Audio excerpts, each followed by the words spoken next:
Kapatid na Angelo Eranio B. Manalo, ang amin pong mahal na pangalawang tagapamahalang pangkalahatan. Kami po na mga ministro at mga manggagawa kasama ng aming may bahay dito po sa distrito ng Cagayan East ay buong puso at buong kagalakan na bumabati po sa kaarawan ng inyong pagsilang.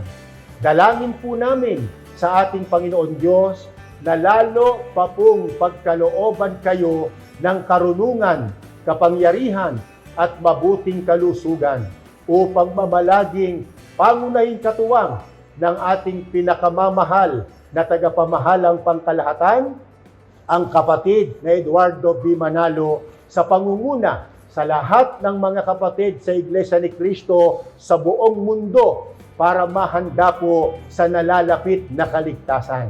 Muli, maligayang kaarawan po. Happy birthday!